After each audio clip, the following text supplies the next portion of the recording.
Kenapa kamu nggak memikirkan keselamatanmu? Engkau paham, engkau ngerti. Apakah engkau tidak berakal, kata Quran? Apakah engkau tidak memikirkan, kata Quran? Nah, Yesus pun mengatakan hal yang sama. Jangan kau mengikuti ahli Taurat, jangan kau mengikuti orang Farisi. Mereka membaca Torah, tapi mereka tidak mempraktekkan. Bedanya dengan Kristen hari ini itu apa coba? Ketika dikatakan dalam Torah, jangan kau makan babi, tapi Kristen malah makan babi. Itulah bukti bahwa Kristen lebih parah daripada ahli Taurat. Makanya Yesus mengatakan, pengikut ahli Taurat, pengikut orang Farisi 2 kali lebih jahat daripada mereka. Jadi poin yang ingin kita urai di sini adalah, apa fungsi akal bagi agama? Kristen tidak ada fungsinya. Akal bagi Kristen adalah racun. Untuk menjadi Kristen, akal itu racun, tidak boleh berakal. Adalah tidak mungkin orang masuk Kristen dengan menggunakan pola akal, itu mustahil. Bagaimana mungkin masuk Kristen dengan akal? Manusia bisa percaya Tuhan turun ke bumi menggunakan cawat, menggunakan sempak, menggunakan celana dalam, menggunakan sendal jepit. Apalagi Tuhan langit dan bumi ditampar manusia. Pola yang dibangun oleh kekristenan adalah matikan akalmu, maka kamu bisa langgeng mati bahkan di dalam agama Kristen. Itu nggak mungkin, mustahil orang bisa tegak lurus berjalan ke gereja kalau otak masih berfungsi. Itu mustahil. Syarat mutlak untuk masuk agama Kristen, matikan akalmu. Tapi jangan lupa, Kristen ketika berbicara mengenai sistem keduniawian, mereka orang-orang pintar, mereka orang-orang cerdas, ilmu hitung mereka menguasai.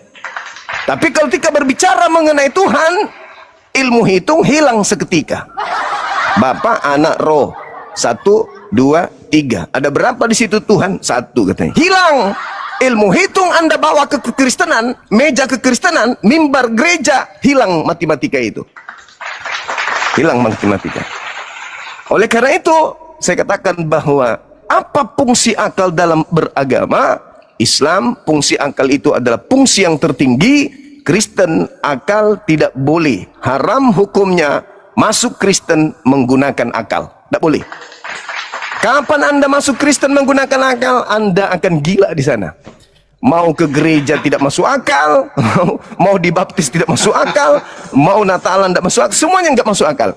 Maka ketika berbicara nuansa kekristenan, akal kudu wajib diumpetin di toilet, nggak boleh dibawa ke gereja. Makanya masuk gereja pakai sendal, akal disimpan di luar, nggak boleh masuk. Yang bisa masuk gereja hanya sendal dan sepatu, akal harus parkir di luar. Begitu kalau dari gereja, baru akalnya dipasang lagi. Begitu masuk, lepas akal. Tidak boleh masuk akal di gereja itu. Silakan. Oke, makasih Bang Juma. Masuk. Ya gini Bang Juma. Akal ya. Akal itu kan untuk menerima apa yang diperintahkan oleh Allah kepada manusia. Itulah akal. Manfaat daripada akal itu di situ. Nah, begini Bang Juma. Allahmu memberi perintah, yaitu memberi perintahnya begini: beriman kepada Taurat, Injil, dan Zabur. Nah, kalau Bang Juma menggunakan akal, ya, akal yang sudah diberikan oleh Allah itu, harusnya Bang Juma menuruti perintah Allah itu. Tetapi apa yang terjadi? Bang Juma hanya mengatakan, oh kami beriman, tapi tidak punya kitabnya. Oh kamu percaya, tetapi tidak melakukan apa-apa. Nah itu namanya akal tidak berfungsi.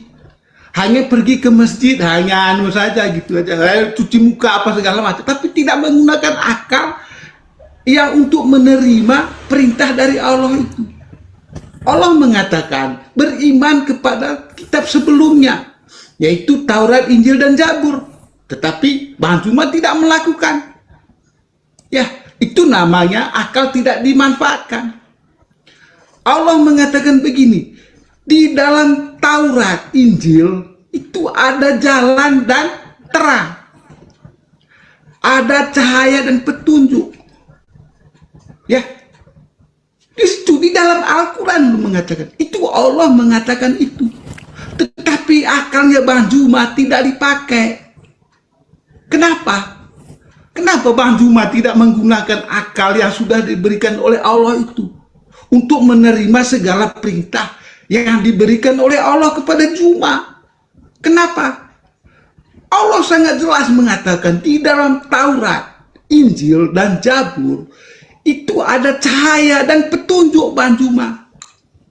Ada cahaya. Sekarang saya tanya Bang Juma, menurut Bang Juma, terang itu ada di mana? Petunjuk itu ada di mana? Jalan itu ada di mana?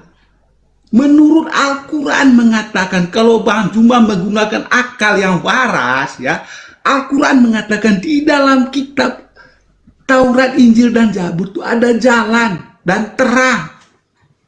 Tetapi Bang Juma masalahnya di sini tidak menggunakan akalnya. Akalnya tidak dipakai. Padahal Allah sudah memberikan akal itu. Itu Allah sudah sangat jelas loh di situ. Allah mengatakan, yaitu Isa putra Maryam adalah orang yang terkemuka di dunia dan di akhirat. Paham itu? Itu Al-Quranmu yang mengatakan, Allahmu yang mengatakan seperti itu.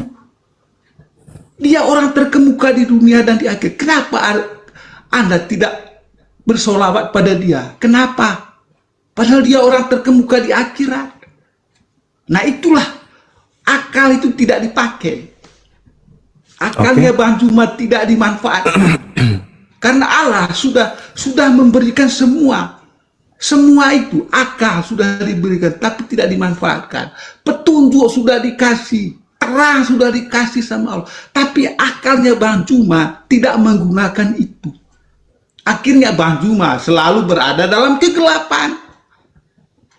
Sudah dikasih jalan tapi Bang Juma tidak menggunakan jalan itu. Ya, sudah dikasih jalan. Dalam Al-Quran mengatakan ini loh jalannya. Ini loh terang itu. Itu Al-Quran mengatakan itu. Tapi akalnya Bang Juma tidak bermanfaat. Akhirnya apa yang diperintahkan oleh Allah itu, beriman pada kitab-kitab sebelumnya itu Bang Juma itu buang jauh-jauh. Karena apa? Akal tidak dipakai. Ya, jadi Anda sekarang ini saya ingin mengatakan begini, Bang Juma sedang mengarahkan pendukung Bang Juma itu ke jalan yang tidak ditunjuk oleh Allah itu sendiri, terang yang tidak ditunjuk oleh Allah itu sendiri. Bang Juma mau menunjukkan terang yang lain. Bang Juma mau mengarahkan jalan yang lain yang tidak ditunjuk oleh Allah kepada Bang Juma. Itu Bang Juma, akal itu harus pakai. Oke, baik. Untuk menerima segala perintah yang diberikan oleh Allah kepada kita. Oke, akal baik. pakai ya. Baik. Silakan lanjut. Makanya umat Islam itu setiap kali ibadah selalu memohon kepada pencipta langit dan bumi, ghairil maghdubi alaihim waladdallin. Amin. Bukan jalannya orang Yahudi dan bukan jalannya orang Kristen. Orang yang dimurkai dan orang yang sesat. Al-Quranul Karim menjelaskan, wa min qablihi kitabu Musa imama wa rahmah. Taurat itu yang datang kepada Nabi Musa ada petunjuk. Apa petunjuknya? Tuhan bukan manusia. Tuhan bukan anak manusia. Taurat diperuntukkan untuk Bani Israel. Kuduskanlah hari Sabat. Masuk ke mikdas sinagogi harus bersunat, mandi tahir, tidak boleh tamek, tidak boleh najis masuk ke sana, harus wudhu, baru beribadah. Itu petunjuknya. Dan rahmat. Apa rahmat ini? Kasih sayang. Ketika Bani Israel melakukan dengan tekun apa yang datang kepada mereka, yang mereka jadikan sebagai petunjuk, yaitu Torah kepada Nabi Musa alaihissalam, mereka akan dicintai oleh Tuhannya, Bani Israel. Maka Al-Quran menarasikan itu. Wahasa kitabu musaddiqul lisanan Arabiyah. Maka Al-Quran ini datang kepadamu, wahai Nabiku Muhammad, untuk menjelaskan kemudian kepada orang-orang zalim sebagai peringatan dan memberi kabar gembira kepada orang-orang yang berbuat baik. Al-Quran datang meneguhkan Torah dan Injil kepada Bani Israel, kepada orang-orang Yahudi dan Nasrani, dan orang-orang yang zalim yang ada di antara keduanya. Bahwa Al-Quran datang meneguhkan kemudian dalam bahasa Arab peringatan-peringatan Tuhan yang datang kepada Bani Israel melalui Torah. Lalu Allah Subhanahu wa taala menjelaskan kepada kami umat Islam, nazzala alaikal kitaba bil haqq musaddiqal lima baina yadayhi minat Torah wal Injil. Jelas sekali bahwa Al-Quran ketika datang menjelaskan kepada Nabi Muhammad mengandung kebenaran yang membenarkan kitab Torah dan juga membenarkan ketetapan Injil. Justru kalau menjadikan Torah itu sebagai petunjuk, sebagai cahaya, maka orang itu kudu wajib beriman kepada Al-Quranul Karim. Itulah fungsinya akal. Itulah fungsinya akal. Saya ingin tahu dari saudara ini, deteksi awal, apakah saya berdiskusi dengan manusia atau jangan-jangan saya cuman berdiskusi dengan tampilan manusia doang. Coba, menurut saudara, hukum Taurat itu diperuntukkan untuk Bani Israel atau untuk seluruh umat manusia? Kasih dalil, silakan. Ya, oke, Bang Juma. Kalau Allah memberikan Taurat itu hanya khusus pada umat Israel, pertanyaan saya untuk Bang Juma, Lu kenapa nggak jawab? Dengar dulu. Mengapa? Apakah hukum Taurat itu? Allah SWT disuruh beriman kepada kitab itu? Saya ulang lagi. Dengar dulu. Mengapa Allah SWT memberitahu bahwa di dalam kitab itu ada cahaya dan petunjuk? Kalau kitab itu khusus untuk umat Israel, kenapa dia menyuruh umat Islam untuk beriman pada kitab itu? Itu Wa akal. katabna lahu fil alwah Itu akal, min kulli syai' mau'idatan wa Kalau menggunakan tafsila. akal, Mau'idatan wa tafsila. Kenapa Allah Hukum Taurat memerintahkan itu? Hukum Taurat Kenapa? itu, dengar, jangan bertanya pura-pura untuk tidak menjawab. Bukan pura-pura, ini Al-Quranmu yang bertanya. Iya, Al-Quran saya Menyuruh Anda menerangkan untuk beriman pada kitab-kitab sebelumnya. beriman bahwa ada kitab yang dulu pernah diwahyukan untuk kaum Bani Israel. Itu kan Kami beriman ke situ. Bahasa Saya sudah penipuanmu, jawab. Bang Juma. Sekarang Bahasa pertanyaan saya. penipuanmu. Sekarang Kalau pertanyaan Anda saya. mengatakan itu kitab itu untuk orang Israel, lalu kenapa Allah mengatakan Pertanyaan saya. perintah kepada Anda untuk beriman pada kitab-kitab sebelumnya? Kenapa? Beriman itu percaya kepada Taurat, padahal kitab bahwa Taurat Taurat itu kan itu kata Bang adalah Juma, itu ketetapan untuk umat Tuhan yang Israel. Tuhan berikan kepada Nabi Musa untuk Itu diberlakukan akal, kepada Bang Juma. kaum Harus Bani pakai akal, Israel. Selesai. Nah, sekarang pertanyaan saya, sejauh Anda belajar sebagai makhluk Kristen, saya nggak bisa mengatakan Anda manusia karena Anda belum memenuhi syarat jadi manusia. Saya Sebagai tahu makhluk Anda Kristen, memang dasarnya sabar dulu, itu, sabar. mau Sebagai menghujat makhluk, saya, nggak apa-apa. sebagai makhluk yang beragama Kristen, apakah pernah Anda baca di dalam terjemahan kitab yang Anda ambil dari agama Yahudi yang menerangkan bahwa Taurat itu diperuntukkan untuk seluruh umat manusia? Jawab.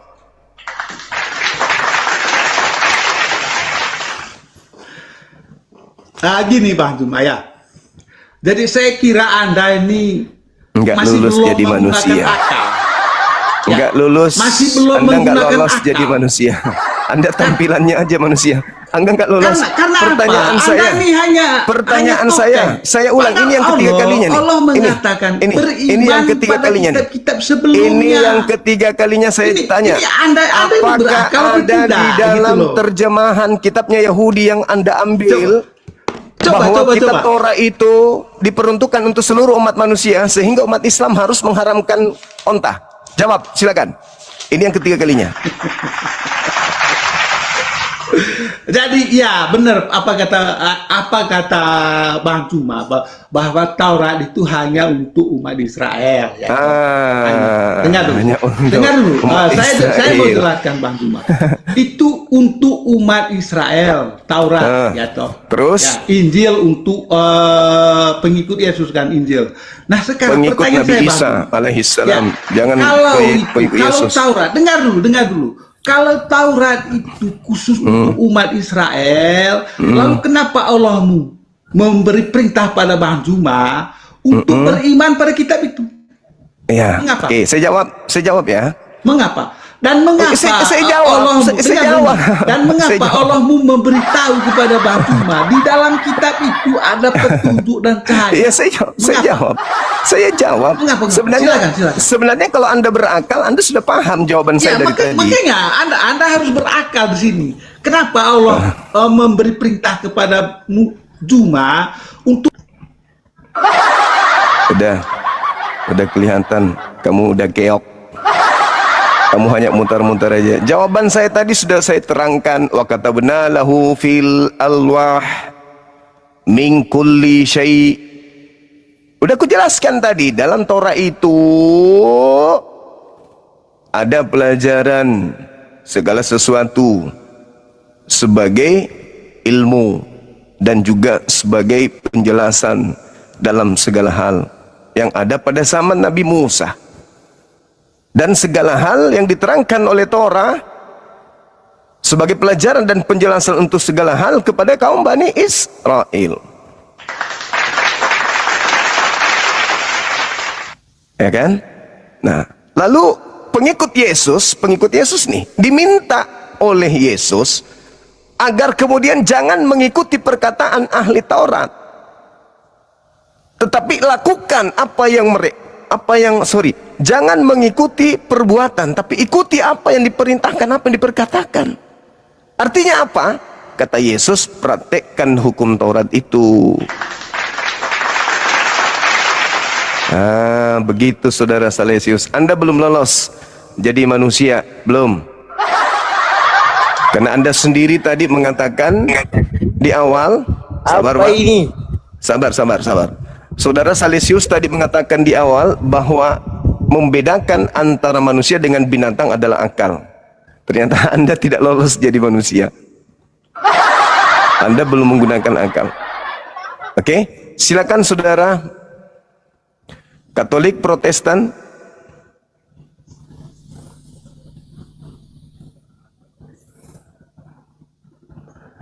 Ada yang mengatakan Salesius setara dengan kuda. Kurasa kuda pun tidak mau disetarakan dengan Salesius. Karena saya belum pernah menemukan ada kuda botak. Kuda pakai kacamata iya, tapi kuda botak itu nggak pernah ku tengok.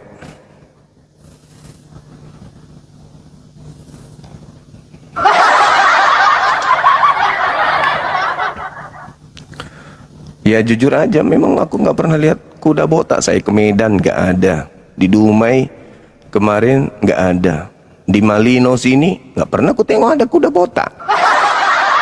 Andai saja typingan saudara ini dibaca oleh kumpulan kuda, di demo Anda sama kuda, pasti mereka protes. Enak aja lu samakan gue sama Salesius, kami nggak ada yang botak. Tahu lu ya, asal lu tahu ya, kami kumpulan kuda nggak ada yang botak. Nah, gitulah. Jadi jangan fitnah kalau kuda itu setara dengan Salesius. Kuda pun keberatan, berat disetarakan dengan Salesius. Ulaika hum syarrul bariyah. Mereka adalah sehina-hinanya makhluk. Begitu. Karena kambing tidak berakal, karena kambing dia wujudnya seperti manusia sih ku tengok, tapi nggak pakai akal, berarti dia lebih rendah dari kambing. Ulaika hum syarrul bariyah. Bahkan Al-Quran menjelaskan itu. Ulaika kal an'am bal hum adallu. Bahkan lebih rendah dari hewan ternak. Ya, kalau ada yang pernah melihat kuda botak, tolong nanti kirimkan melalui DM. Di mana gambarnya atau videonya ke saya. Silakan saudara-saudara non-muslim ajukan permintaan. Tema kita masih belum ada dari pihak Kristen yang mampu untuk menjelaskan. Halo adik Cuma, Halo, silakan. Katolik, Protestan? 100% Protestan. Oke, silakan buka kameranya, Bos. Oh iya, kita tunjukkan bahwa kita ini manusia. Yes, betul sekali. Masya Allah, luar biasa saudara Katolik ini. Masuk. Katolik, Protestan? Protestan. Oke, baik. Oke, dan juga ini kita ngobrol santai aja ya. Santai. Oke. Nah, kalau kita santai, bahwa saya ini benar-benar berbicara dengan manusia, tolong maskernya tolong dibuka. Manusia pakai masker itu karena akalnya. Ketika dia ingin menghindarkan diri dari ain, ingin menghindarkan diri dari fitnah dan seterusnya, orang kadang menggunakan masker untuk virus, Kalau kita apalagi kalau memang dia alergi benar-benar dan berbuat seterusnya. baik, untuk apa kita harus takut di dunia ini? Nggak perlu ke situ, Bang. Nggak perlu ke situ. Jangan akal-akalan. Sekarang tema Seperti kita jati diri adalah saya ini. iya, tapi enggak memberikan nilai apapun. Anda buka tanpa masker, enggak ada Oke, poin oke, apapun ya. yang bisa Ini Anda sampaikan. Ku baca temanya apa fungsi akal dalam agama, Iya, ya. silakan Anda Nah, jelaskan saya mau hubungan bertanya akal sedikit. dengan agama Protestan. Silakan. Ya, sekarang saya tidak membahas di agama Protestan. Saya hanya mau bertanya, di ajaran Muslim, Jadi Anda mana Anda mati sesama manusia ini itu berdosa ini tidak? fungsi akal.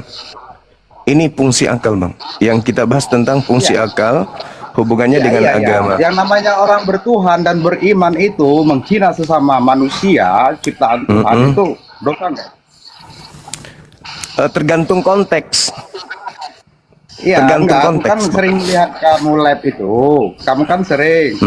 Kamu ini menghakimi manusia. Ini masuk ke melebihi tema, Tuhan. Bang.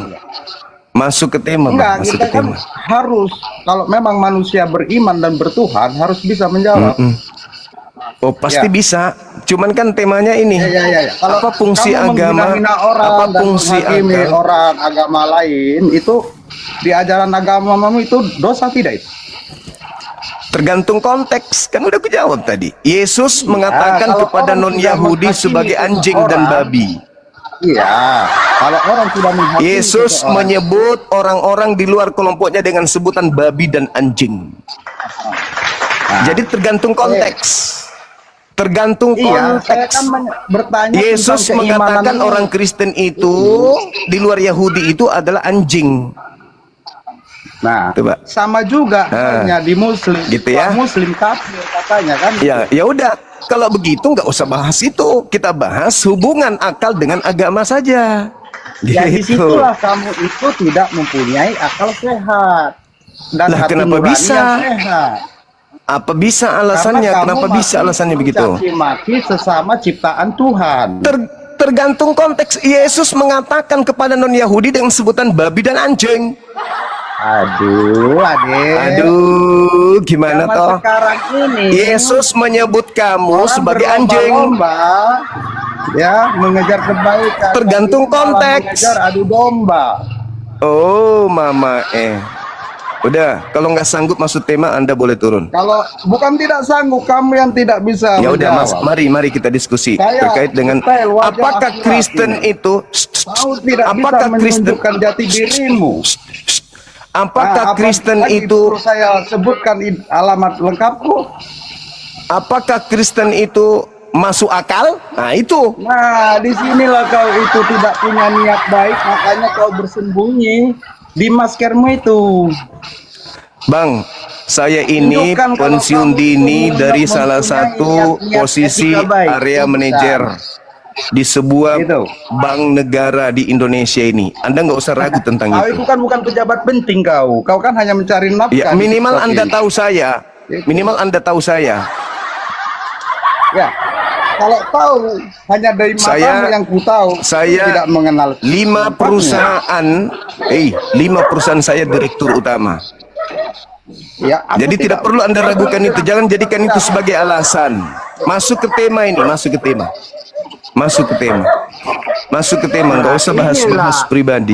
Yang saya sayangkan dengan manusia. Saya nggak suruh Anda naik ke sini untuk menangis. Maka menyimpang-nyimpang. Saya tidak suruh Anda naik ke sini menangis. Siapa yang menangis, adikku? Itu mukanya sudah menangis. Tuh, muka udah nangis. Ini saudaramu yang menangis. Dipaksakan. Nah itu tadi katanya jangan mencaci katanya tuh. Iya. Tengoklah kan. Anda memang tidak ada kesempatan untuk mencaci. Kalau Anda punya kesempatan mencaci kayak tadi tuh Anda mencaci. Seperti apa? Saya tidak menangis, kau katakan menangis. Lah itu mukanya. Jadi matamu salah melihat, berobatlah dulu saya. Mukanya sedih kali ada. Yang sedih itu kau sedih kali. Udah merasa abang. orang Abang kalau yang beriman, orang yang sok suci, sok beragama. Kalau tidak bisa bahas tema, angkat tangan biar saya turunkan. Tidak bisa ya? Nggak bisa bahas tema ya, Bang? Inilah kalau orang yang tidak sanggup mengatakan kebenaran. Ya udah. Kalau begitu, silakan Anda bernarasi, hubungkan antara akal dengan agama Kristen, di mana di agama Kristen itu Tuhan pernah turun ke bumi menggunakan celana dalam. Silakan. Jelaskan kepada saya, kepada semua yang nonton di sini, agama Kristen Tuhannya pernah pakai sempak. Silakan. Silakan Anda, saya kasih materi yang sangat ringan. Coba Anda hubungkan antara akal Anda dengan agama Anda. Tuhan Anda pernah turun ke bumi menggunakan sempak, celana dalam doang. Silakan. Saya kan menanya kau belum jawab. Oh nggak bisa. Abang kan boleh saya turunkan abangku. Terima kasih abangku. Jadilah pekerja sawit yang baik. Pada saat mandor Anda mengajarkan Anda untuk bekerja penjaga sawit, kerjalah sawit dengan baik. Jangan Anda main TikTok. Nanti Anda dipecat. Jaga kebun sawit kok belagu banget. Halo, semangat siang. Hormat diberi Bang Suma. Iya, siap. Saya sebelumnya akun saya Leslie ya, sudah sering dengan Bang Suma ya. Siap, Bang, siap. Oke, jadi saya dari salam dari Kota Kupang, saya Protestan. Baik, Hormat dengan Bang Suma, saya pikir luar biasa. Siap. Jadi apa ya, tema kita apa ya? Apa fungsi akal dalam beragama? Itu Bang. Bang Suma gini ya. Siap. Dalam batas kemahakuasaan Allah, akal kita kan tidak bisa menjangkau. Ada hal-hal yang menjadi misteri kekuasaan Allah ya. Saya bumi ini ya bulat, alam ada matahari, ada bulan. Jadi ada batas di mana akal kita tidak bisa menjangkau apa yang dikehendaki Allah dalam kehidupan. Dalam kehidupan keimanan kita ya, termasuk yang bersaudara muslim. Saya terus tahu kita orang NTT dan luar biasa sekali, kita banyaklah dengan bersaudara muslim.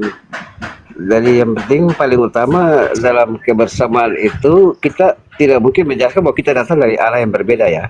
Izin ya Bang semua ya. Allah kita kan satu aja, satu pemilik hidup ini satu ya. Tapi keimanan kita menjelaskan ya jalannya berbeda. Tetapi ujungnya Bang semua datang dari Allah A, aku datang dari Allah B, mungkin masalah yang di bawah semua datang dari Allah C. D. Tidak mungkin cuma satu pemilik hidup ini. Jadi bagaimana kita melengkapi kasalah keimanan kita? Kita berpikir bahwa memang satu Allah saja, nggak ada pilihan seperti itu ya. Coba Bang semua. Oke, baik. Siap. Jadi, iya. Ketika kita berbicara mengenai sebuah keyakinan, ya, kita semua yakin Tuhan itu ada, ya. Ada, ya, betul. Hanya saja terkadang akal nggak dipakai untuk sampai kepada Tuhan sehingga nyangkut kemana-mana menuhankan yang disebut makhluk. Yakin memang, yakin Tuhan itu ada. Yakin pencipta langit dan bumi itu satu. Keyakinannya tidak ditopang oleh akal sehat, maka keyakinannya itu nyangkut kemana-mana. Contoh agama saudara kami Kristen. Ya. Orang Kristen itu mengakui Tuhan itu satu, pencipta langit dan bumi itu satu, yang maha kuasa itu satu. Tetapi pola ini tidak dibangun oleh karakteristik manusia berakal. Sehingga hanya gara-gara melihat manusia berjalan di atas air dibilang Tuhan. Hanya gara-gara orang membangkitkan orang mati dibilang Tuhan. Orang gara-gara dia membuat orang lumpuh berjalan, ini Tuhan pasti. Kenapa bisa demikian? Karena akal dimatikan. Padahal sebenarnya Yesus itu mengajarkan hidup kekal itu adalah mereka mengenal Engkau satu-satunya Tuhan, satu-satunya Allah, yaitu Dia yang telah menciptakan manusia dan mengutus manusia Yesus sebagai rasul kepada kaumnya Bani Israel. Nah inilah makanya fungsi akal itu adalah bagaimana menetralisir kehadiran manusia di bumi ini untuk sampai kepada Tuhannya tanpa ada embel-embel doktrin dogma dari kepercayaan keturunan, kepercayaan yang berasal dari buatan-buatan manusia. Oleh karena itu, Abang, ketika Abang saya mengatakan bahwa Tuhan kita sama, ya saya katakan betul. Pencipta langit dan bumi yang menciptakan kita itu sama, tapi sembahan kita yang berbeda. Oh iya ya. Nah, abangku menyembah makhluk, namanya Yesus. Sedangkan Yesus sibuk menyembah kepada pencipta yang dia sebut Bapa. Kenapa abang sampai kepada posisi menuhankan Yesus? Karena itu tadi akal nggak difungsikan. Yang dipakai hanya hati, yang dipakai hanya perasaan, sehingga Yesus yang bukan Tuhan pun dituhankan. Apakah itu betul? Tidak benar. Kenapa tidak benar? Karena tidak masuk ke dalam poin akal, tidak masuk akal, alias irasional. Kenapa irasional? Kenapa nggak masuk akal? Karena faktanya Yesus bertuhan. Yesus bukan ateis. Yesus itu makhluk bertuhan. Sebagai makhluk bertuhan, dia meyakini Tuhan itu ada dan Tuhan itu bukan dirinya. Faktanya dia bertuhan. Nah, datanglah saudara-saudara saya Kristen menuhankan makhluk yang bertuhan ini. Maka muncul pertanyaan, sebenarnya Kristen ini fungsi akal bagi mereka itu apa? Begitu Abang, silakan. Oke, izin Bang Suma ya. Saya sudah beberapa kali ya. Saya sebelumnya akun saya Leslie ya. Bersama semua ya. Bang Suma sudah berapa kali diskusi ya. Tapi saya menaruh hormat para Bang Suma, banyak pemikiran yang kritis ya, dan itu luar biasa banget ya. Saya menaruh hormat. Tapi memang menempatkan Yesus, Bang Suma tahu ya, Bang Suma tahu bahwa orang Kristen menempatkan Yesus sebagai manusia dan dia adalah Allah itu sendiri ya. Berbagai mujizat Bang Suma sudah jelaskan tadi, saya pikir sudah jelas banget lah. Tetapi yang paling utama Bang Suma ya, dalam Yohanes 1 ayat 14 firman itu menjadi manusia. Kata Bang Suma punya Quran kan Yesus itu kan kalimatullah, kalamnya Allah itu sendiri ya. Kemudian dia terkemuka dunia dan akhirat. Kemudian dia adalah jalannya lurus dalam surah As-Sukuk ayat 43 dalam 1 ya. Kemudian apa lagi, banyak hal lah. Artinya ini satu nabi yang istimewa banget ya. Oke, sepakat utusan, oke, setuju banget. Utusan hamba Allah, oke, sepakat ya. Sepakat, tapi segala yang dia selama menjalani dalam perjalanan hidup di dunia kan selalu dia pertaruhkan Bapa yang menghendaki itu. Aku berkata demikian. Doa di Taman Getsemani sebelum penyalipan, kalau boleh cawan ini berlalu tapi bukan atas kehendakku. Di 7 perkataan Tuhan Yesus di kayu salib ya, Allahku, Allahku, mengapa engkau meninggalkan aku? Manusianya. Kenapa manusia aja? Bahwa dalam tradisi bagi Kristen ya, ini minta maaf ya, kita menambah kasar saja ya.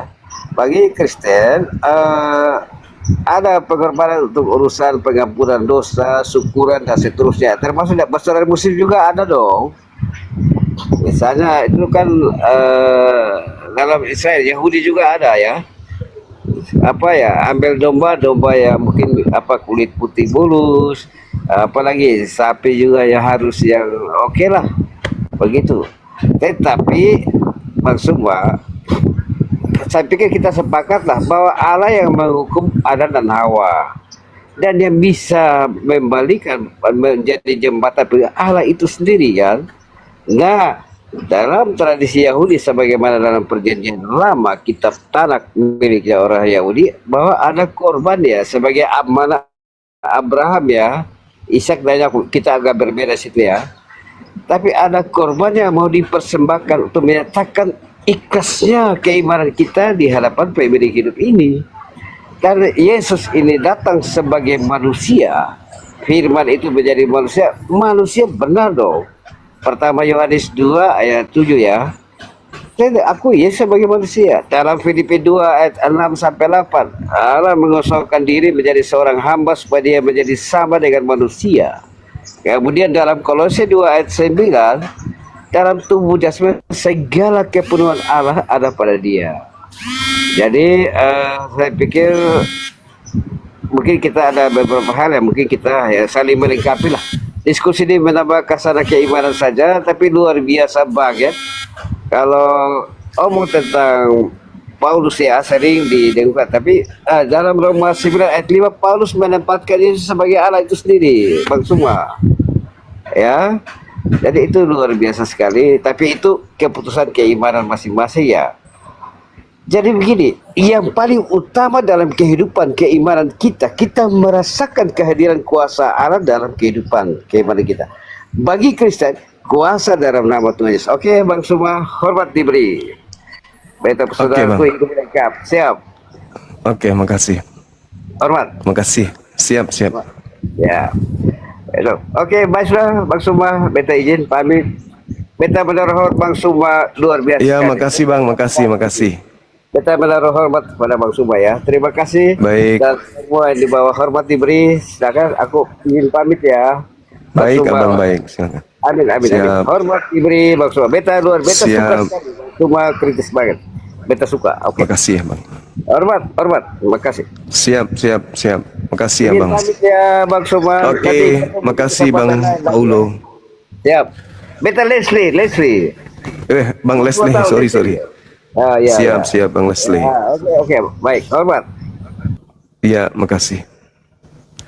Ya, jadi teman-teman sekalian, penjelasan dari Bang Leslie tadi itu, bagi kita yang berakal ini, justru menghantarkan kita lebih yakin lagi bahwa memang Kristen ini susah untuk ditelaah menggunakan akal. Terkait dengan Yesusnya, ya Roma, Paulus menjelaskan seperti apa. Ya itulah cerminan bahwa memang doktrin mematahkan akal, memecahkan otak manusia sehingga otaknya nggak berfungsi. Islam itu berada pada derajat yang sangat tinggi.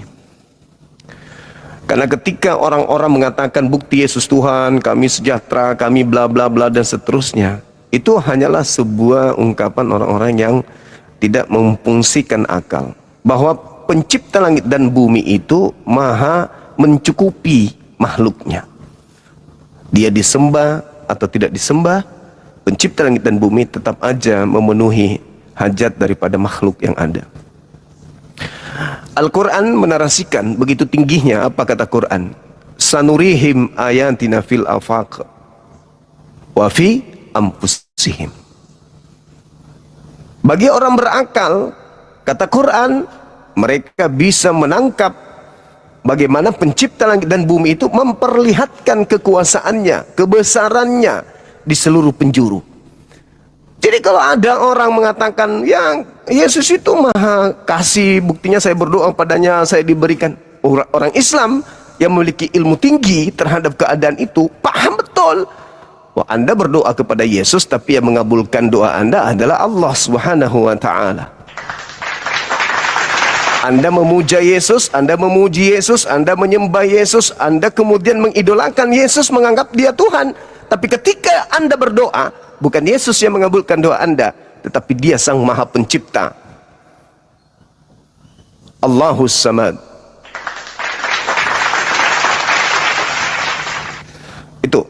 Jadi Tuhan memperlihatkan keberadaannya, kebesarannya, tanda-tanda kekuasaannya di segenap penjuru. Di orang Kristen, ya, di orang Hindu, ya, di orang Buddha, ya. Tuhan memperlihatkan kebesarannya. Tetapi sembahan-sembahan yang mereka sembah itu bukanlah kemudian pencipta langit dan bumi. Ketika membawa narasi Quran, abang tadi, padahal dalam Quran itu sudah sangat jelas. Inna mathala Isa indallahi kamathali Adam. Semisal penciptaan Nabi Isa alaihissalam sama persis seperti penciptaan Nabi Adam alaihissalam. Selesai gugur semuanya. Ketika Nabi Isa disebut kalimatullah, kalimatuhu, roh dari Allah, kalimat dari Allah, udah selesai. Dengan ungkapan satu ayat, inna mathala Isa indallah kamathali Adam. Ya, tapi lagi-lagi Al-Quran itu waliyatazakkara ulul albab, hanya untuk orang-orang yang berfikir. Gitu. Jadi bagi kami umat Islam, ilmu yang saudara paparkan tadi, abangku Paulo atau Steli itu apa ya? Bukan apa-apa sih. Tapi cerminan yang Anda jelaskan membuktikan bahwa agama Anda memang ditelaah bukan dengan akal, tapi dengan perasaan, dogma. Begitu abang.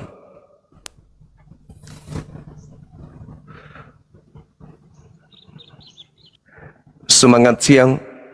Halo bang, Katolik Protestan, Islam bang. ada yang ingin disampaikan? Gak ada bang, mantap. Oh, Makasih bang, iya, mantap bang. iya. Ada lagi? Halo bang, Ya, halo, Katolik Protestan. Kristen bang. Silakan buka kameranya. Cuma mau bertanya beberapa pertanyaan bang, kan saya Iya. sudah ada apa ya? Kayak sudah ada hidayah lah. Selama ikutin vlog-vlog abang nih, debat-debatan abang. Cuma masih kayak ada keraguan bang. Keraguannya di orang tua atau keluarga bang. Iya. Adek ini boleh buka kamera enggak? Masih ada rasa takut. Bentar bang, aku pakai baju dulu. Boleh, boleh. Ya nggak apa-apa, nggak apa-apa. Itu hampir seluruh saudara kami Kristen yang telah menggunakan akal mengalami kondisi yang sama.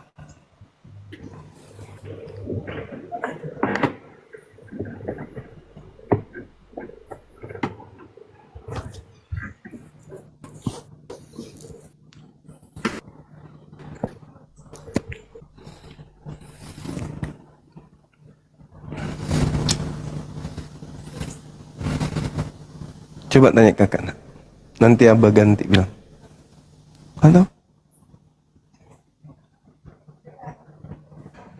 Waalaikumsalam. Mana tadi? Oh, hilang. Di sini. Semangat siang. Lap aja pakai di sini keluar. Udah lah, sini kunci lagi. Semangat siang. Halo. Coba apa orangnya? Halo muda bos. Iya. Halo. Yuk. Halo. Ya, Halo. ya, hadir. Katolik Protestan. Tidak pengikut Muhammad. Berarti kafir. Bisa buka kamera? Justru kalian kafir ngikuti ajaran Muhammad. Dia seperti Tuhan aja kalian bikin Muhammad dong. Astaga, tobat kalian dek, tobat. Di bawah bang. Halo, semangat siang.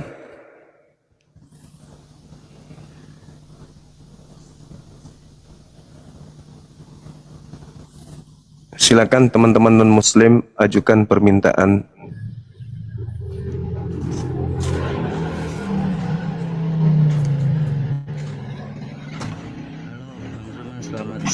Selamat siang. Assalamualaikum. Waalaikumsalam, suaranya kecil bang. Assalamualaikum Bang Zuma. Waalaikumsalam. Silakan. Ini satu, saya mau nanya satu. Soalnya tadi saya dari Rumbang Nanda.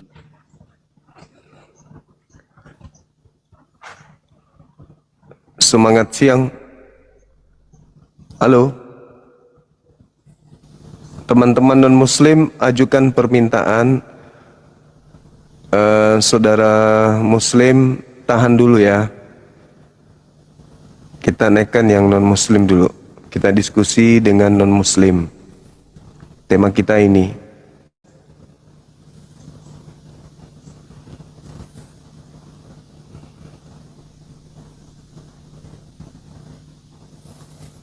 Silakan teman-teman non-muslim ajukan permintaan.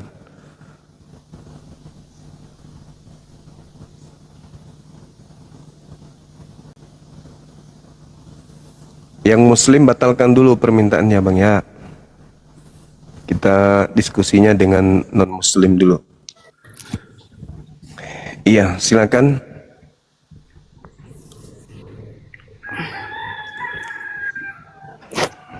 Jadi begitu Bang pertanyaanku yang tadi. Masih ada keraguan, masih ada kesulitan lah. Dia mana? Iya. Halo, sabar dulu, kita sapa yang lain dulu. Halo saudara Mori. Mori Katolik Protestan. Halo. Iya, halo. Katolik Bang. Boleh buka kamera? Silakan.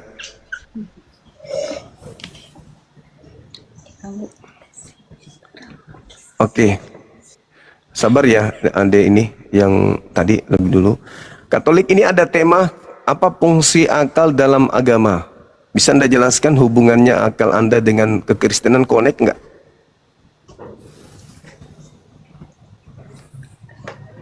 Waktu nih Bang. Iya, connect nggak antara akal Anda dengan agama Anda? Ya sebagaimana manusia diciptakan kan Bang. Kan ada Siap. buah pikiran ya kan. Betul. Ya udah, jadi akal itu diciptakan biar kita berpikir. Ya. Siapa pencipta kan gitu ya kan. Connect nggak antara agama Anda yang Anda yakini dengan akal Anda sendiri itu? Atau tolak belakang? Sejauh ini connect Bang. Kalau nggak kita ikuti agama itu kan gitu. Baik. Menurut saudara Yesus itu pencipta langit dan bumi? Kalau dari konteks Yesus itu pencipta ya enggak lah Bang. Oke. Yang ciptakan Berarti dia kan bukan yang maha tinggi. bukan pencipta. Yang maha tinggi. Oke. Ya betul. Jadi Yesus bagi Anda hanya Putusan. Ya, Tuhan Allah. Karena kan kami konteksnya itu Bang diberikan pikiran tuh Allah Tritunggal. Allah Bapa, Allah Putra dan Allah Roh Kudus gitu dia Bang. ini Tritunggal ini apakah masuk akal menurut saudara? Tuhan membelah Bang. diri menjadi 3. Enggak, Katanya Tuhan satu. Enggak amuba deh Bang. Jadi 3 in 1 dia. Maksudnya? Disitulah kita harus berpikir kalau memang Tuhan itu cuma Tuhan itu harusnya satu, nggak boleh 3 kan? Betul. Nggak seharusnya terbagi, makanya aku setiap ikutin video Bang Suma itu kayaknya mulai aneh, aku rasa dengan agama sendiri. Karena dia 3 in 1 Bang. Iya, kenapa bisa? Itu ilmu dari mana? Yang mengajarkan Anda menerima 3 in 1 itu siapa? Yesus kah atau siapa yang ngajarin? Itu enggak ilmu, itu keyakinan Bang. Oh, ya itulah makanya aku bilang tadi, apakah keyakinan Anda connect dengan akal? Ternyata nggak Ya, connect kan? lah. Lah, kalau connect berarti ada ilmu, disiplin yang kemudian mengajarkan bahwa Tuhan itu pernah menjadi bukan Tuhan. Gimana akal bisa menelaah itu? Pernah menjadi bukan Tuhan, maksudnya kayak mana itu Bang? Kan Anda katakan 3 in 1. Yesus ini adalah Tuhan yang menjadi manusia. Betul? Ya. Kan dari firman dia. Manusia itu bukan Tuhan. Berarti Tuhan Anda pernah menjadi bukan Tuhan. Nah, gitu tuh maksudnya Bang. Jadi kalau dalam Alkitab itu kan Bang, dalam Injil itu kan dia kan Allah yang Maha Tinggi itu kan berfirman kepada Gabriel ya kan. Sejarahnya kan gitu. Ya, firman itu jadi dan firman itu jadi. Ya, sama seperti ketika Tuhan berfirman, jadilah matahari, Maka firman itu jadi matahari. Betul. Firman. Nah, berarti matahari dan Yesus posisinya sama kan? Ya, dia memang sama-sama ciptaan, Bang. Sama-sama ciptaan. Cuman kan Nah. terkhusus ini. Si Kenapa bisa ini, Bang. terkhusus? Berarti Anda mentigakan Tuhan. Enggak, tetap dalam satu, Bang. Lah, kalau satu ya kenapa Yesus juga ikut di situ? Kan Yesus memurnikan akidahnya loh. Yohanes 17:3, hidup kekal itu adalah mereka mengenal engkau satu-satunya. Bukan tiga, tapi satu-satunya. Nggak ada yang lain. Lalu Yesusnya duduk sebagai rasul, utusan tok. Dia tidak masuk ke dalam satu-satunya itu. Untuk nebeng-nebeng juga enggak. Tapi Yesus mendudukkan dirinya sebagai utusan dari pencipta satu-satunya tersebut. Yohanes 17:3. Itu baru masuk akal. Itu baru connect dengan akal. Tapi kalau Anda mengatakan Yesus ini bukan pencipta tapi ciptaan, tapi dia juga adalah bagian daripada pencipta, itu berarti tidak connect lagi dong dengan iman Anda, dengan akal Anda. Apa salahnya manusia ketika manusia mendudukkan Yesus sebagai rasul? Nggak ada salahnya kan? Tapi ketika Yesus didudukkan sebagai Tuhan, itu salah total.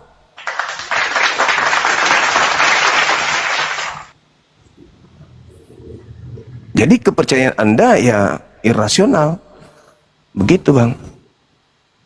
Iya, karena dia sebenarnya kalau iman tuh dia nggak pakai akal, Bang, nggak bisa dikonekkan dia sama akal. Sama kayak sejarah itu kan, Bang. Kayak dibilang apa salah namanya? itu.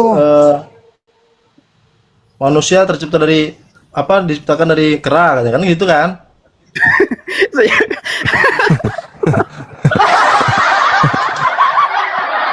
Nah, itulah artinya bahwa Anda sudah mengakui iman kepercayaan Kristen itu tidak connect dengan akal, betul?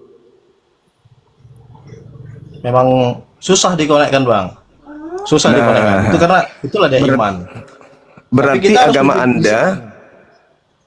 agama Anda berasal dari manusia, bukan dari yang maha mengetahui. Ya, karena memang agama sejatinya kan, Bang, memang diciptakan sama manusia. Nah, udah selesai. Sedangkan agama itu harus berasal dari sang maha mengetahui. Sehingga agama itu kudu harus connect dengan akal. Bila mana ada agama tidak connect dengan akal, berarti itu buatan manusia tuh, itu karangan. Itu aliran kepercayaan. Karena pencipta langit dan bumi maha mengetahui. Agama itu kan diciptakan, Bang. Agama itu kan memang diciptakan. Agama. Tidak. Agama kacau. Jadi kan agama itu diciptakan agar tidak kacau. Nah, tetapi supaya manusia itu tidak kacau, maka pencipta yang menciptakan manusia mengetahui seluk-beluk manusia. Sehingga dia yang menciptakan produk manusia kudu wajib kemudian memberikan pengetahuan melalui manual book untuk mengantarkan manusia ini sampai kepada Tuhannya. Artinya ketika agama itu berasal dari pencipta langit dan bumi, maka agama itu sandarannya pasti akal. Karena hanya akal lah yang bisa membedakan manusia dengan makhluk yang lain. Hanya akal lah yang bisa menjadi alat manusia sampai kepada Tuhannya. Ketika ada sebuah agama tidak masuk akal, berarti agama itu tidak berasal dari Tuhan.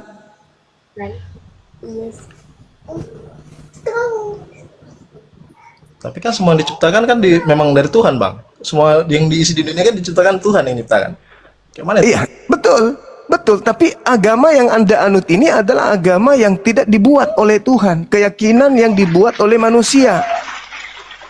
Bukan Manusia dibuat oleh siapa? Tuhan. Udah, sejalan itu. Oh enggak dong. Sekarang saya tanya kepada saudara. Menurut saudara nih, kita buka-bukaan aja. Menurut saudara, Janganlah, apakah Buddha itu berasal dari ajaran Tuhan? Buddha itu ajaran Tuhan langit dan bumi? Menurut saudara sebagai seorang Kristen? Kalau dia baik, Bang, aku rasa itu ajaran dari Tuhan, Bang. Karena Tuhan ngajarkan yang baik. Wah, berarti Anda sudah mengakui juga Tuhannya Buddha? Enggak mengakui sih, gimana? Saya mengakui, Bang. Karena ya di Indonesia aja diakui agama itu. Tapi kan nggak diyakini, Bang. Ya, maksud saya Anda sudah mengakui, kalau Anda mengakui kebenarannya, berarti Anda mengakui bahwa Tuhannya Buddha mengajarkan manusia untuk menjadi Buddha. Berarti Anda akui Buddha ini agama benar, berarti Tuhannya benar. Bertambah lagi Tuhan Anda jadi 4. Saya nggak yakin. Ya, tapi kan nggak saya meyakini, Bang. Walaupun Saya harus tapi Anda yakin. mengatakan benar. Anda mengatakan itu agama benar kan? Benar. Benar lah. Benar. Nah, berarti kebenaran itu mutlak dari Tuhan, bukan? Ya. Berarti Anda mengakui Tuhannya Buddha. Dah selesai. Bertambah lagi 4 Tuhan Anda tuh. Tadinya 3, Tuhannya Buddha juga Anda akui benar. Berarti udah 4. Ya, betul. Tapi kan nggak yakin aku, Bang. Aku yakinnya kan sama Tuhanku. Lah terus kenapa Anda mengatakan itu ajaran benar kalau Anda tidak yakini? Berarti Anda berbohong. Kalau dia selagi baik, Bang, yang namanya kebaikan itu pasti datangnya dari Tuhan. Kalau yang buruk itu datangnya dari yang Benar. jahat. Nah, itulah dia. Jangan salah. Segala sesuatu di atas muka bumi ini, mau kebenaran, mau kejahatan, semuanya dari Tuhan. Sumber segala-galanya itu Tuhan. Tidak ada yang lain. Kejahatan dari Tuhan, kebaikan dari Tuhan, keburukan dari Tuhan, segala penyakit Bisa dari gitu, Bang. Tuhan. Nah, kenapa coba Bang bisa kejahatan, kebaikan, keburukan datangnya? Kenapa Bang bisa bilang kayak gitu? Apakah Anda mau yakin bahwa Tuhan itu adalah Maha Pencipta? Ya, Berarti Tuhan menciptakan segala sesuatunya, Anda yakin? menciptakan segala satu. Iyalah. Ya sudah, itu Anda sudah menjawabnya. Berarti segala sesuatunya berasal dari Tuhan. Tuhan yang menciptakan semua itu, penyakit, bakteri, virus, setan, jin, malaikat, semua diciptakan oleh Tuhan. Makanya untuk supaya kita tidak guncang dalam hidup ini, Tuhan menciptakan akal supaya kita itu bisa berjalan seimbang dalam kehidupan kita di tengah-tengah makhluk yang lain. Akal lah yang menjadi fungsinya. Itu dia jawabannya, Bang. Thank you, Bang, udah Bang jawab fungsi akal dalam agama. Nah, terus kenapa Anda tidak menggunakan akal dalam agama saudara? Dipakai, Bang. Ayo. Kalau enggak kan Nah, pasti oke. udah bisa bertindak jahat kita. Oke, baik. Kita uji nih, kita uji. Apakah masuk akal Tuhan turun ke bumi menggunakan sempak? Ayo. Saat Tuhan turun ke bumi menggunakan sempak. Mana maksudnya tuh, Bang? Ya. Menjawab aja bingung Anda. Berarti agama Anda itu tidak masuk akal. Enggak. Maksud tujuan Abang ngomong ini apa coba? Anda turun punya dengan sempak, agama mana kan itu? Tuhannya ada 3. Ada Yesus. Ya. Itu adalah sehakikat dengan Tuhan Anda, betul? Ya. Ya, Tuhan turun ke bumi menggunakan sempak. Itu masuk akal. Nggak turun ke bumi, dia nggak turun ke bumi dengan menggunakan sempak lah, Bang. Masa dengan sempak? Lah, Yesus Pasti pakai kalau- sempak atau kalau- tidak? Saat itu kan dilucuti, Bang. Dilucuti sama orang-orang Romawi. Bukan niatnya dia turun pakai sempak. Siapa coba niat turun pakai sempak? Abang coba keluar pakai sempak. Mau nggak, Bang? Wah, Anda setarakan saya dengan Tuhan Anda. Keren ini. Ya, enggak kan aku nanya Abang, mau nggak Abang? Kalau lagi Iya, Tuhan, iya, nggak mau. Cuman dilucuti. saya bertanya sama saudara, apakah connect di akal saudara Tuhan Anda pakai sempak? Ya, saat itu dilucuti, Bang. Dilucuti baju-bajunya. Ya, Dipakai masuk gitu. di akal Anda nggak Tuhan langit bumi dilucuti pakaiannya? Ya, namanya dia udah disiksa seperti itu, Bang. Memang udah Nah, suratannya. masuk akal Ya. nggak Tuhan disiksa? Itu nggak masuk akal sih Bang, kalau dalam ajaran kami kan, Bang, dia memang mengorbankan diri. Ya, itulah makanya aku katakan, apakah masuk di akal Anda? Masuk lah, orang memang udah mengorbankan diri dia.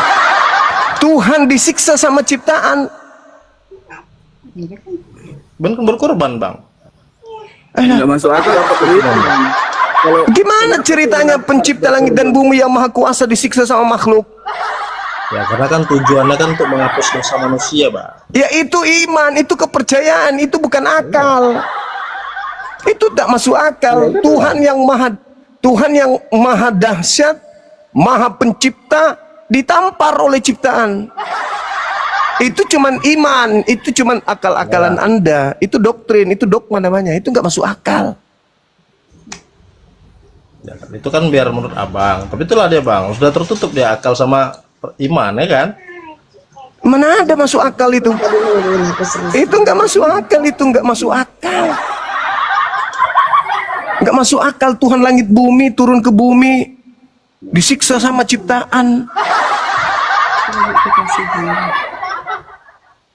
Alamak. Jadi saya katakan kepada saudara, ya memang sulit mengkoneksikan antara akal dan agama Kristen, itu sulit.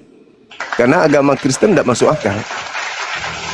Ya, memang nggak bisa masuk akal ya bang. Itulah dia kemuliaan dan iman itu bang. Udah selesai. Udah selesai. Udah selesai. Tapi kalau kami di Islam, Tuhan mengutus manusia tanpa ayah, lahir sebagai nabi, disiksa oleh manusia, masuk akal karena dia juga manusia. Gitu. Ya. Karena dia manusia ciptaan. Bahkan dibunuh pun, Nabi Zakaria dibunuh pun nabi-nabi itu. Gitu. Iya. Tapi kalau di agama saudara, ya Tuhan yang turun ke bumi dibunuh manusia, itu tidak masuk akal itu. Begitu bang. Oke. Bagus ya? Oke bang. Oke, makasih ya saudara ya. Saudara Mori sudah bergabung di kita, lain kali naik lagi di sini, kita istirahatkan dulu supaya Anda bisa berpikir di bawah, masa ada Tuhan ditampeleng sama ciptaan. Gimana? Udah gila, orang gila itulah, Tuhan ditampeleng. Pak Prabowo aja diperlakukan begitu, Indonesia ngamuk. Apalah kata malaikat penjaga neraka ya, penjaga alam kubur, melihat Tuhan alam semesta ditampar oleh manusia. Gila. Maka nggak bergemuruh langit-langit, turun semua makhluknya ke bumi, memperandakan alam ini. Ketika Tuhan ditampiling, tapi menyebutnya aja nggak masuk akal, apalagi benar. Ya silakan, Dinda dari Katolik ya tadinya ya. Kristen bang, Oh, Protestan. asal dari Toraja, mayoritas keluarga Kristen semua, cuman selama ikut. Solat Tahu kan tak abang diomai Toraja? le. Iya. Toraja du kana akun ambok. Ambek. Menarang ku mau bahasa Toraja le. Paham, cuman kasih keluarnya nggak terlalu bisa. Tak mau bisa ya toh. Tak mau nabi saya ya. Tak mau nabi saya ya, nabi sa sule banuan akan dibobok sulapekan le. Jadi posisi di mana sekarang nih? Kalimantan. Di Kalimantan bang, aku di Kalimantan di Tanjung Selor tepat. Siap. Biasalah. Ikut orang tua berarti ke sana. Enggak bang, merantau sendiri bang. Jadi selama, iya. Masih anak-anak merantau. Selama di sini kan nonton video abang terus nih sama apa? Pastor Loading tuh. Jadi Siap. Iya. kayak agama sendiri kayak nggak masuk akal sudah di aku bang. Tapi keluarga semua kan mayoritas itu, jadi bingung juga mau pindah, takut juga rasanya, kayak ada ketakutan tersendiri lah. Nah, sekarang permasalahannya muncul. Takut kepada penguasa alam kubur atau takut kepada keluarga? Sebenarnya takut ke penguasa sih bang, takut ke Tuhan lah bang. Cuman Nah, itu poin pertama. Yang kedua, ketika adik ini masuk Islam, minimal dalam rumah tangga, dalam keluarga kita sudah ada pembawa cahaya. Bisa jadi keluarga benci, marah, dan seterusnya. Tapi begitu adik ini masuk Islam, mereka berpikir, apa sih Islam itu? Akhirnya mereka juga belajar sembunyi-sembunyi. Lama-lama, ketemu di masjid sama-sama sholat. amin ya. Banyak yang begitu. Saya kisahkan dulu kisahku. Aku punya anak didik, sampai saya juga dimusuhin. Pernah didatangkan aparat ke rumah. Saya pas mau ke kampus disergap sama aparat, suruhan daripada orang tua dari anak didik saya itu, anak bela diri karate. Singkat cerita, dia ke Jepang kerja, sukses. Begitu pulang ke Indonesia, saya diundang ke rumahnya, saya ketemu orang tuanya, saya sudah lupa. Begitu saya masuk, orang tuanya dua-duanya lari peluk saya, cium saya punya kaki. Ada apa ini? Ada apa semuanya ini? Akhirnya begitu berdiri, singkat ceritanya diakui, nak saya minta maaf dulu, saya pernah mukul, saya pernah ini gara-gara adikmu masuk Islam. Sekarang saya juga sudah Islam. Tantemu juga Islam, adik-adikmu semua udah Islam. Mudah-mudahan. Padahal dulu anak didik saya itu kasihan sekali. Kasihan sampai dia harus tinggal di kampus. Makan tidak makan. Tinggal di rumah saya waktu itu. Namanya Uje. Iya. Begitu. Akhirnya dia jadi cahaya di rumah tangga. Keluarganya menjadi Islam semua. Gitu. Jadi nggak usah takut. Sandarkan kepada pencipta langit dan bumi. Ya Allah, aku menyandarkan segala sesuatunya kepadamu. Apapun yang terjadi, aku bersandar kepadamu. Serahkan kepadamu. Hidup matiku untukmu. Udah, bismillah. Udah selesai. Apalagi udah kerja di sana. Udah kerja bang, aku kerja bengkel bang, kerja di bengkel. Alhamdulillah. Apalagi sudah bisa menafkahi diri sendiri. Bismillah. Tidak ada yang tahu ajal. Tidak ada yang tahu. Cobalah ya. Ini saya kasih analisa sendiri. Ada seorang murtadin ketika di bumi dia koar-koar. Dia menghujat kemudian Islam, memaki-maki dan seterusnya. Sekarang dia mati beberapa hari yang lalu, dia meninggal dunia. Kira-kira yang menjadi penolongnya di alam kubur itu siapa? Dalam perspektif agama Kristen, penolong manusia ketika masuk kubur itu siapa penolongnya?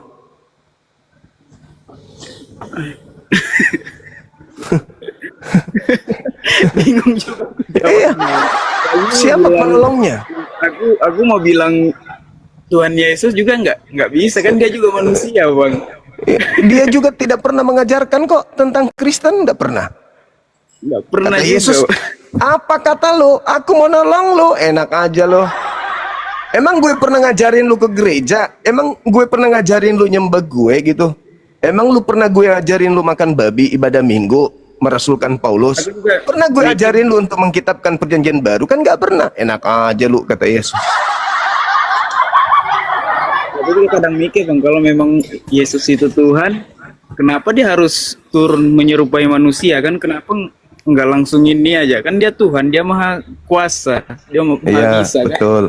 Dan kalau Tuhan itu polanya begitu, bisa jadi makhluk, kenapa nggak tinggal aja di bumi? Nah, Iya kan? mulai ada Bener kan? keraguan.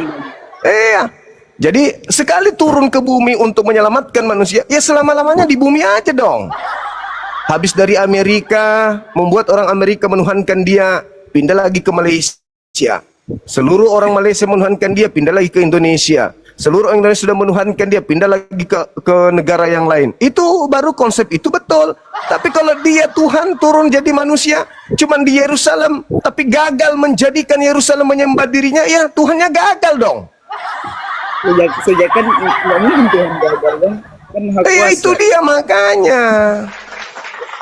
Yang masuk akal itu adalah Tuhan tidak nuzul menjadi makhluk. Karena Tuhan itu kekal, maka dia tidak berubah menjadi makhluk.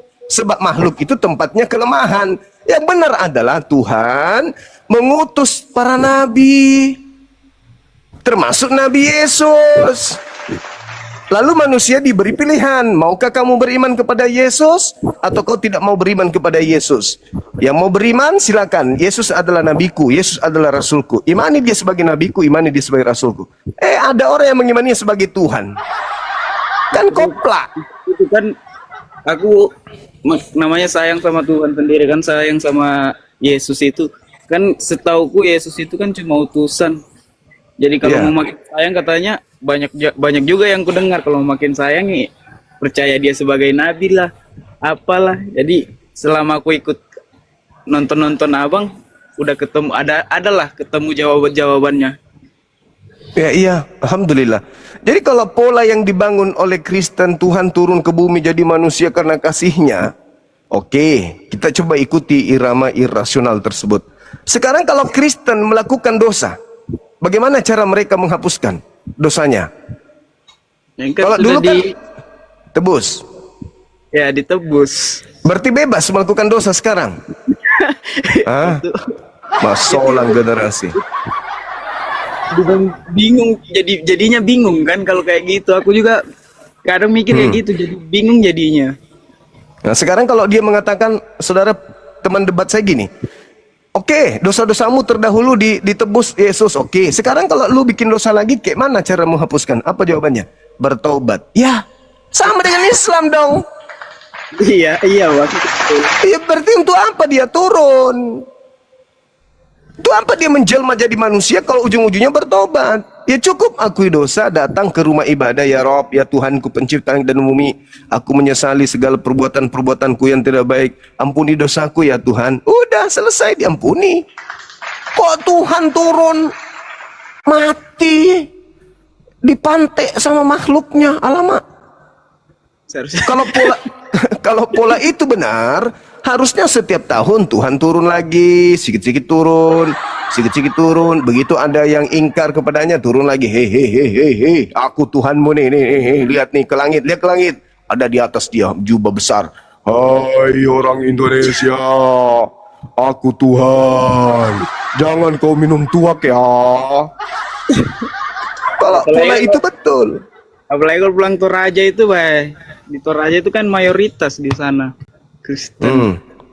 Ya maksudnya pola itu tidaklah masuk akal gitu. Nah kalau pola itu juga dipaksa untuk benar, ya harusnya kan ada Tuhan dalam wujud perempuan juga. Iya kan? Masa laki-laki? Kan manusia terdiri dari dua jenis. Tuhan jenis laki-laki sudah turun. Nah turunkanlah Tuhan jenis perempuan juga. Nah bilang mini kuda, Tuhan, kau kan maha adil Tuhan. Kenapa kau turun ke bumi hanya dalam rupa manusia? Ayo dong, turun juga dong dalam rupa kuda. Nah, kalangan binatang lain juga cemburu, iri jadinya. iri. Terus pohon ketapang bilang begini, lu sudah pernah turun jadi manusia, jadi binatang, turun dong dalam rupa pohon bonsai. Turun juga jadi pohon bonsai. Terus batu nisan kuburan Cina juga teriak, hei, biar bagaimanapun kami batu nisan ini juga adalah ciptaanmu. Turunlah ke bumi jadi berupa batu nisan. Oh, menggelinding dari langit kayak meteor turun ke bumi jadi batu nisan. Banyak hal yang irasional jadinya kalau itu dipaksakan sebagai sebuah kebenaran. Jadi yang benar itu adalah sanurihim, Tuhan memperlihatkan kebesarannya di seluruh penjuru bumi. Dengan kita melihat siang dan malam, kita pastikan bahwa Tuhan itu ada. Sanurihim ayatina fil afaq wa fi anfusihim, aku Tuhan memperlihatkan kebesaranku di seluruh penjuru. Barang siapa yang melihat adanya siang dan malam, dia sudah bisa memastikan aku itu ada. Siapa yang bisa berkaca dan melihat alisnya tersusun rapi bulu-bulunya, bukan dia yang buat, bukan orang tua yang buat, itulah aku yang buat. Mereka akan sampai kepada keberadaanku. Dia melihat pita suaranya atau tidak melihat pita suaranya, atau dia mendengarkan suaranya sendiri, bukan dia yang membuat itu semua. Itulah aku. Aku memberikan kode pada dirimu bahwa aku ada. Itulah aku yang menitipkan keadaan kebesaranku di hadapan dirimu sendiri. Bahkan aku ada lebih dekat kepadamu daripada kau sendiri terhadap dirimu. Buktinya, apakah kamu tahu bagaimana aliran darahmu mengalir dalam tubuhmu? Tidak, aku yang mengatur itu. Kamu makan, kau masukkan makanan, entah apa-apa kau masukkan dalam tubuhmu. Apakah kau yang mengatur ritmenya? Ada yang ke jantung, ada yang ke limpa, ada yang ke otak. Apakah kamu yang mengaturnya? Bukan, aku yang mengaturnya. Wa nahnu akrabu ilaihi min hablil warid. Aku lebih dekat kepadamu daripada kamu kepada urat lehermu. Itu yang betul. Tuhan kok mana Tuhan kita? Tuh, di pohon. Ngapain dia? Dia lagi cari jambu. Lah, Tuhan kita mana ya? Aku kok nggak lihat. Dia lagi ke belakang. Ngapain? Pipis. Wah, celakalah konsep seperti itu. Jadi yang benar adalah sanurihim ayatina fil afaq wa fi anfusihim. Bagi orang yang berakal, Tuhan itu bisa dilihat dengan melihat alam semesta ini. Siapa yang mengatur lajunya pertumbuhan kumis tidak laju seperti gigi? Nah, apakah kita? Kan bukan kita. Iya kan? Masuk makanan ke dalam tubuh, kunyah masuk. Udah masuk kita tidur. Tuhan yang mengatur, ini masuk ke gigi, ini masuk ke kumis. Zat-zat yang kau makan dari makananmu itu tidak boleh masuk ke gigi. Sebab kalau dia masuk ke zat jaringan gigi, maka gigimu akan bertumbuh seperti rambut. Zat-zat yang kau makan itu ada nutrisi yang masuk ke rambutmu.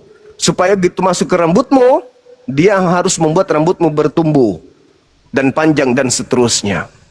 Ketika orang itu sudah mendekati kematian, nah dengarkan, maka nutrisi yang masuk tidak lagi bekerja maksimal. Kenapa? Panggilan alam maut sudah mendekat.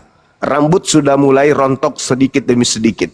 Gigi sudah mulai permisi satu persatu. Udah mulai muncul asam lambung, lambung asam, kemudian urat asam dan seterusnya. Itu fakta, itu real.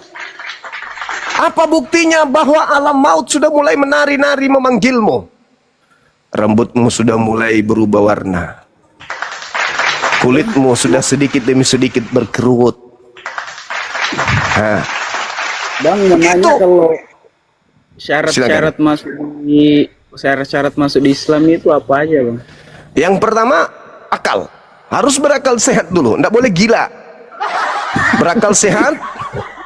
Yang kedua, bersaksi tidak ada Tuhan selain Allah. Dan yang kedua adalah menyaksikan bahwa Nabi Muhammad adalah Rasul utusan Allah. Yang ketiga, potong nonot sedikit. Bersunat. Ya, betul sekali. Kalau Nabi Abraham disuruh potong lehernya anaknya, Abraham tunduk. Masa kita manusia ini disuruh potong sedikit kulit saja nggak mau? Itulah bukti kita ini kufur. Bagaimana seandainya ambe anakmu itu mesa-mesana perintahkan kepadamu gorok lehernya le. Oh, nggak mau saya. Itu berarti Anda tidak tunduk. Nabi Abraham disuruh tunduk menyembeli anak satu-satunya yang diminta telah puluhan tahun dia rindukan. Begitu datang, lagi manja-manjanya, lagi mesra-mesranya, lagi sayang-sayangnya, Tuhan datang. Saya minta serahkan kepala anakmu kepadaku. Abraham tunduk. Itu baru namanya orang beriman. Karena Tuhan memerintahkan, maka dia tunduk. Tuhan memerintahkan, bacok, potong saya sedikit itu kulit nonotmu. Karena itulah nonotmu yang akan memberikan kau kenikmatan dunia. Aku minta kenikmatan duniamu kau potong sedikit. Mau enggak kau? Enak aja. Ini diciptakan memang begini, masa mau dipotong? Berarti dia sama seperti setan. Setan disuruh tunduk sedikit aja merendahkan diri, sujud kepada Adam, tidak mau. Ini ada manusia, sedikit saja potong kulitnya. Padahal Tuhan sudah kasih, seluruh tubuh Tuhan kasih. Aku minta sedikit saja, secuil dari yang aku kasih. Matamu aku kasih, gigimu aku kasih, bibirmu aku kasih, kepalamu aku kasih, tanganmu semuanya aku kasih. Gratis. Aku minta potongkan saya sedikit dari apa yang menjadi hakku untuk kau berikan. Gak mau. Itulah orang kafir. Itulah iblis. Jadi kalau mau masuk Islam ya gunakan akal sehat. Saksikanlah bahwa Tuhan itu ada, langit dan bumi, pencipta langit dan bumi yaitu Allah Subhanahu wa ta'ala yang maha tinggi lagi maha suci. Yang maha suci lagi maha tinggi. Begitu.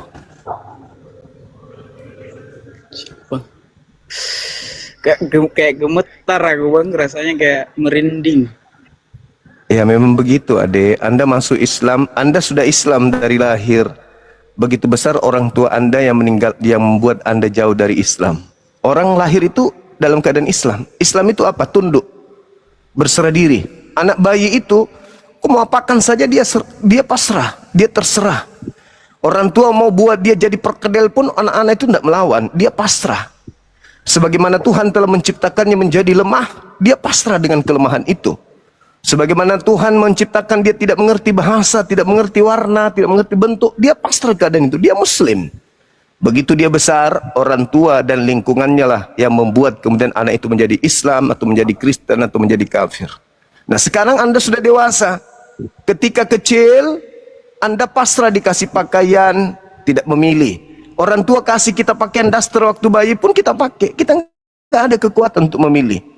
Kita dikasih makan, kita nggak pernah memilih. Orang tua kasih kita apapun kita makan karena kita masih tidak bisa memilih. Begitu juga kita dibawa ke gereja, kita tidak bisa menolak. Dibawa ke masjid tidak bisa menolak. Dibawa ke Piara nggak bisa menolak, karena semua kita berserah diri kepada apa yang ada keadaan saat itu. Begitu kita dewasa, apakah orang tua masih memilihkan pakaian? Apakah orang tua masih memilihkan makanan? Tidak, kita pilih sendiri karena sudah berfungsi akal. Kenapa pada saat agama kita tidak mau memilih mana yang masuk akal? Sebagaimana memilih pakaian karena sudah berakal, memilih makanan karena sudah berakal, memilih